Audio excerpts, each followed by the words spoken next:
اعوذ باللہ من الشیطان الرجیم بسم اللہ الرحمن الرحیم ام حسبت ان اصحاب الکہف والرقیم کانوا من آیاتنا عجبا، کیا تمہیں معلوم ہوا کہ پہاڑ کی کھو اور جنگل کے کنارے والے ہماری ایک عجیب نشانی تھے۔ سورہ کہف ہے۔ اس سورہ کہف میں اللہ تبارک و تعالیٰ نے 4 بڑے بڑے واقعات کا ذکر فرمایا ہے۔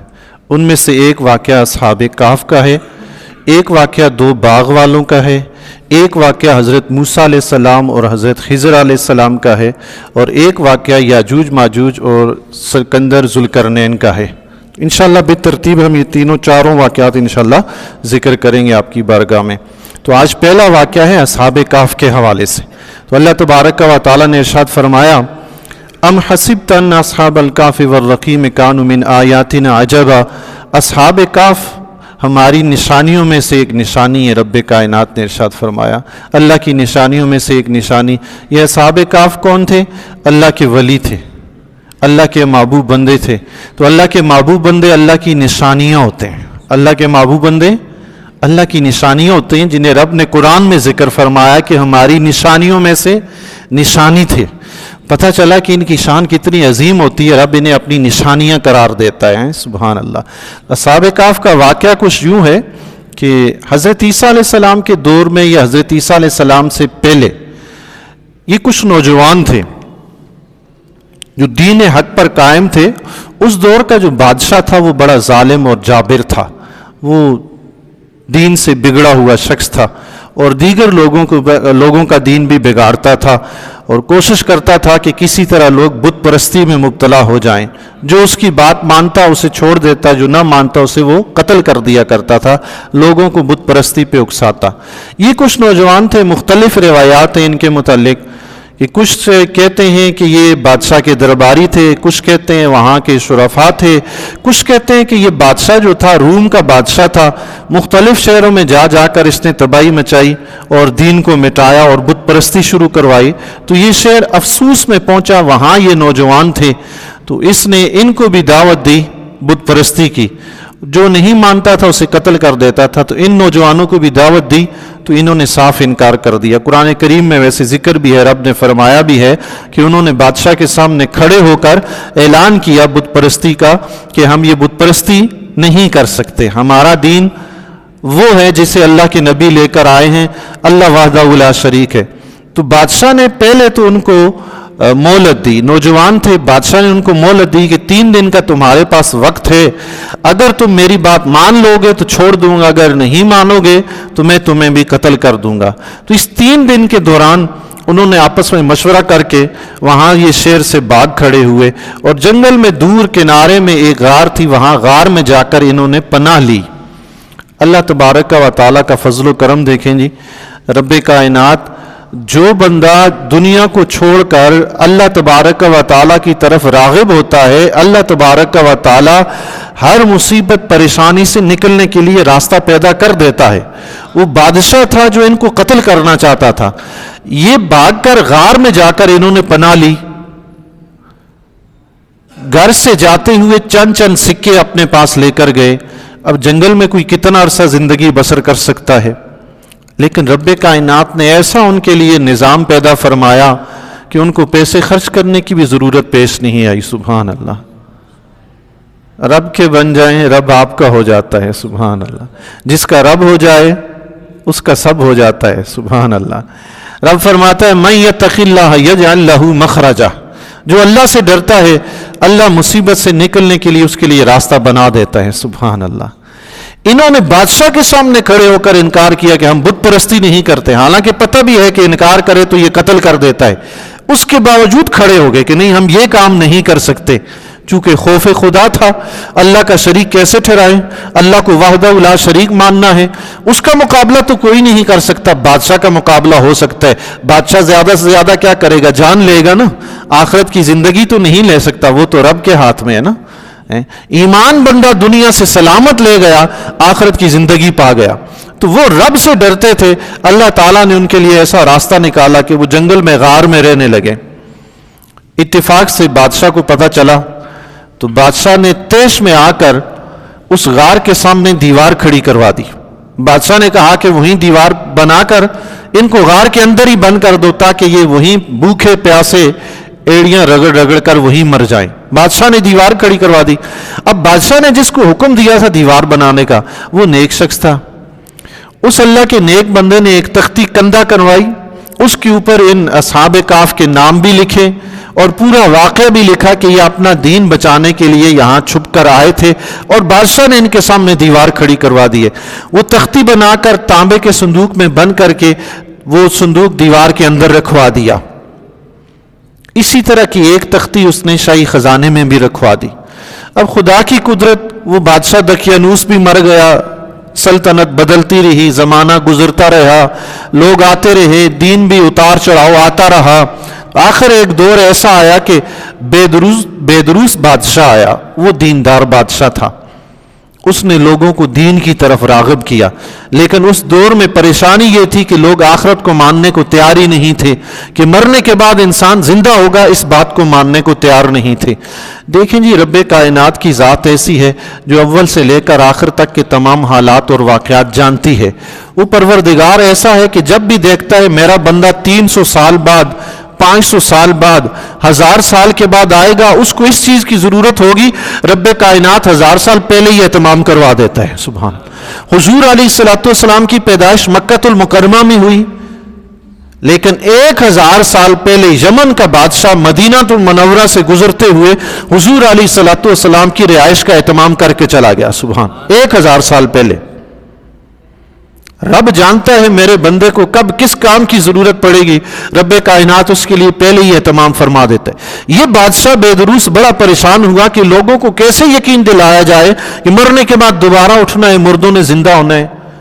کوئی اس کی بات ماننے سننے کو تیار نہیں ہے. تو یہ گوشہ تنہائی میں بیٹھ کر رب کریم سے دعائیں کرنے لگا کہ مولا کوئی ایسی نشانی ظاہر فرما جس سے یہ لوگ مانے کہ قیامت قائم ہوگی, دنیا فنا ہوگی اور تو مردوں کو زندہ کرے گا. یہ 309 سال کے بعد یہ ہوا. اصحاب کہف 309 سال پہلے غار میں جا کر چھپے. اس سے پہلے بھی تو دیگر لوگ بھی اس بادشاہ نے قتل کیے تھے نا, وہ بھی تو اپنا دین بچا رہے تھے. بادشاہ کے سامنے کھڑے ہو کے بادشاہ کی نہیں مانی, ان کو شہید کر دیا گیا. رب نے ان کو بھی تو کوئی مقام دیا ہوگا نا, ان کو بچا لیا. کچھ خصوصیت ان کی تھی, کچھ رب کو اپنے محبوب بندے کی ضرورت تھی, اس کو بھی ضرورت پیش آئے گی. سبحان تیری قدرت میرے مولا. رب ہر کام کا اہتمام پہلے کر دیتا ہے. سبحان اللہ. اپنے محبوب بندوں کو پریشان نہیں ہونے دیتا. اللہ اکبر. بیدروس بادشاہ نے دعائیں کی, اللہ نے اس کی دعاؤں کو قبول فرمایا. چرواہا جنگل میں بکریاں چراتا تھا. خدا کی قدرت ہے, دیکھیں 309 سال گزر گئے, اس غار کی طرف کسی کا جانا بھی نہیں ہوا, اور اگر کوئی گیا بھی تو ڈر کے بھاگ گیا. خوف طاری تھا وہاں پہ, روب طاری تھا, کوئی اندر جا ہی نہیں سکتا تھا, ڈر کے بھاگ جاتا تھا. اب جب بیدروس بادشاہ نے دعا کی, رب نے اس کی دعا قبول فرمائی. اب اس کا مسئلہ حل ہونے والا ہے. سبحان اللہ. جس کا اہتمام 309 سال پہلے کر دیا گیا. سبحان اللہ. چرواہا بکریاں چراتا تھا, اس غار تک پہنچا. اس نے دیکھا کہ یہ غار ہے لیکن دیوار لگی ہوئی ہے, اگر اس دیوار کو گرا دیا جائے تو یہاں بکریاں رکھنے کا بہترین اہتمام ہو سکتا ہے. وہ شہر میں گیا, کچھ مزدور پکڑ کے لایا. مزدوروں نے دیوار گرائی تو اندر اصحاب کہف لیٹے ہوئے تھے. تو یہ دیکھ کے حیران اور پریشان ہو گئے, وہیں کام چھوڑ کے بھاگ گئے. اور پیچھے سے اللہ تبارک و تعالیٰ نے اصحاب کہف کو بھی بیدار کر دیا. اصحاب کہف جب بھاگے تھے جنگل کی طرف غار میں پناہ لینے کے لیے, تو ان کے ساتھ راستے میں ایک اور شخص بھی انہیں مل گیا تھا. وہ بھی چرواہا تھا. 6 یہ تھے, 7واں وہ چرواہا ان کو مل گیا. اس چرواہے کے ساتھ کتا بھی تھا, کتا بھی ان کے ساتھ ہو لیا. اللہ اللہ. کہتے ہیں روایات میں آتا ہے کہ یہ جو 7 افراد تھے چرواہے کو ملا کر, انہوں نے کتے کو بار بار مارا کہ یہ بھاگ جائے, کہیں یہ بھونک کر ہمیں لوگوں کو ہم پر مطلع نہ کر دے. تو بار بار وہ بھگاتے تھے, کتا بھاگتا تھا مارنے سے, پھر واپس آ جاتا تھا. اللہ. کتے میں بڑی خاصیتیں ہوتی ہیں جی. حضرت حسن بصری رحمۃ اللہ تعالی علیہ نے فرمایا ہے, کتے کی کچھ خاصیتیں گنوائی ہیں. فرمایا بندہ مومن کو چاہیے کہ وہ خاصیتیں اپنے اندر پیدا کر لے. اللہ اکبر. ان میں سے ایک خاصیت یہ ہے کہ مالک جتنا بھی مارے پلٹ کے مالک کے پاس آتا ہے. سبحان اللہ. اللہ.